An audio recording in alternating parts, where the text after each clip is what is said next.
How just starstruck are you by being around the Lakers, a franchise that I'm sure you've idled from afar, but never really had a chance to get up close? I walked in today. I was kind of starstruck. Like I was really born into this team. Like my dad and Kobe won championships when I was born, and now it's me putting on the Lakers gear, and I was, it's crazy. I was speechless. I've never been in this facility before. I've been in the old one, but just looking down and seeing I had a like Lakers number 6 on. Hopefully LeBron don't get mad. I got his practice jersey on, but it's amazing to be here. It's such a blessing. From a team I grew up watching.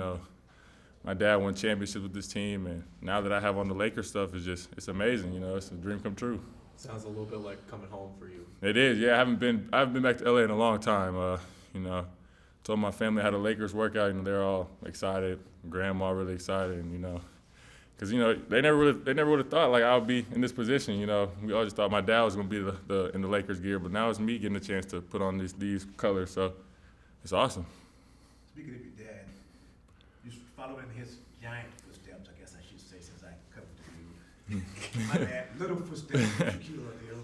The idea that you're trying to have your own path. How much pressure do you feel following him, knowing that he was this iconic, still this iconic figure? One thing about me, I don't really keep the word pressure in my vocabulary. Pressure does make diamonds. I feel like me and him have a whole different story now. I went through some things that he didn't go through. He was the number 1 pick in the draft. I kind of had to grind to get here. I had to grind a lot. I had to go through some stuff these past 4 years, foot injuries, heart surgeries, and I don't really look to be in his shadow. I know it's always going to be there, comparison. Every kid's going to get compared to their dad who does the same thing as them. So that's going to be there. It doesn't bother me. I don't really believe in pressure. I feel like I play my own style of game, and me and him are different players. He was a back down, dunk on you, 7'1", 300 pounds. I'm 6'10", 215. I don't play that back down game. The bigs in the league now, bring the ball up, shoot threes. I think he only has 1 3 in his whole career. No disrespect, but you got to be able to knock the shot down now. So I feel like I play a whole different game than he does. Who was your favorite player growing up? Kobe. Out of them, it was my dad for sure. My dad was my favorite player. When I come to the Lakers game, I always had the yellow 3-4 jersey on. I still got my Kobe jersey. But my favorite player actually growing up was LeBron, and my dad knows that. But out of my dad and Kobe was for sure my dad. I was my dad's biggest fan when I was a little kid. I used to go to every single game. Seeing him and Kobe do that, seeing him then win championships. I used to go to the parades, all that stuff. So I've been around this franchise for a long time. Yeah, me too. We'll go to Dave on Zoom. Go ahead, Dave. Oh, Dave's on Zoom. Hey, Shareef, all right. Like with the stuff you alluded to, the physical challenges you've gone through, where are you at with that? At what point did you feel like you turned the corner with that? And is there any type of concern deep in the back of your mind about that being something that could linger in your NBA days? No, I remember it was a few years ago at LSU. I called my mom, and I was like, today was the first day I played basketball, and I didn't think about my heart. I feel like that was the turn for me. I'm healthy. Like, I got a scar on my chest. I went through that. So what? I don't think about that no more. It's not gonna stop me from playing basketball. If it mentally got to me, I wouldn't want to continue to play basketball. My whole goal is to get back and get to my goals and get to my dreams. I kind of treated that heart surgery like it was a sprain. I just wanted to get through it and then keep getting back to what I did. I don't think about it at all. Shane works for the Lakers. He was actually the person who saved my life. Shane, he's a trainer. So, we talked about it a little bit, but I don't have any problems with it. I don't think about it. Only reminder I have is a scar on my chest, but that doesn't bother me no more. I'm ready to play basketball. And Shareef, just a quick follow-up. I think the Warriors won with 3 players whose fathers played in the NBA. Mm-hmm. Just being around the game the way you have through your dad, how do you think that has prepped you for this process? Just you see how hard they work. Actually, Gary Payton, who won the championship with the Warriors, he's known me since I was born too. Our dads played together here on the Heat, and he's just always been around. I was just on the phone with him I forgot what game it was. It was before the championship game, but, you know, they work hard for that. And, you know, experience helps a lot. The Warriors have a lot of experience. You know, the Lakers have a lot of experience going there.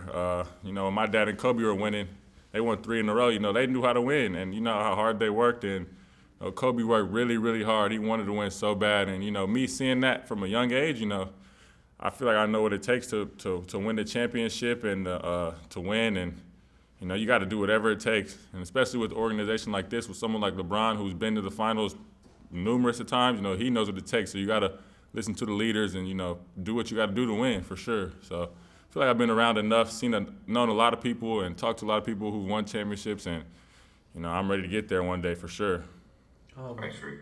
You mentioned the foot injuries, and I know that's kind of been a thing the last couple of years. Do you feel like, you know, especially the last couple of years, we still get to see sort of the full version of what your game is, and what do you think, what kind of player do you think you are at your best? Yeah, I feel like I haven't gotten a real chance to show, you know, what I used to do back in high school. I don't count high school basketball as really my full potential, but, you know, I feel like I was never really at it because, you know, I was playing with an unhealthy heart my whole life and just got it fixed a few years ago. And, you know, I'm getting back to it. I feel real good. I work every day.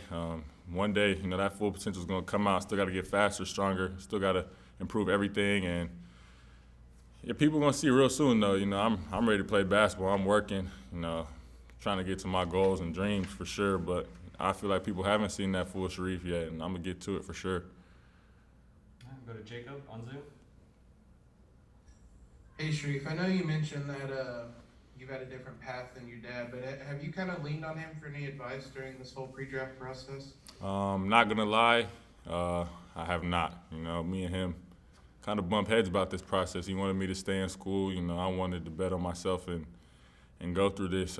He knows I'm working out for teams, but I'm not gonna lie, we ain't talked about this.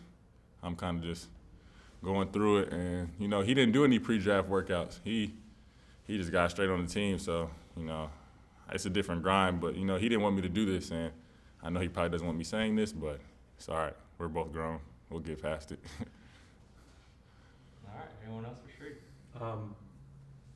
What does it mean to you to kind of, with that dynamic, you know, obviously you're, in one sense you're following your dad's footsteps, but you're kind of doing something on your own here. How does that kind of change the journey for you? Wait, can you repeat that question? My bad. Yeah, just does it make it kind of unique in that, you know, you're making your own choice on this? Yeah, you know, it does make it. It kind of made it a little scary for me. You know, he's big on education, and you know, I felt like in college I wasn't getting an opportunity. I wasn't feeling like myself in college. You know, I got that invite to the G League elite camp, and that opened a lot of doors for me. I said that before. I feel like that really brought me back and kind of showed a little bit of what I can do. And then, you know, once I started getting calls from teams to work out, you know, I was like, man, this is what I want to do. Like, I'm here. It's right in front of me. Just go for it. So I continued to work. He didn't like that idea at all. You know, it sucks that he didn't like that idea, but, you know, I'm a grown man. I'm 22 years old. I can make my own decisions. So, you know, it was right in front of my face. I'm not backing up from it. I'm going to go get it if I see it. So that's just how I'm built. You know, I take everything the same way. I took my heart surgery the same way. Being cleared was right in front of me. Being healthy was right in front of me. I went for it. I'm not backing down from no one. I know he's an NBA legend. I know he's my dad, but it's right in front of me. I had to go get it. So if he likes it or not, you know, it's not really going to stop me from doing what I want to do. And like I said, I want to play basketball. I want to get it, so I'm here.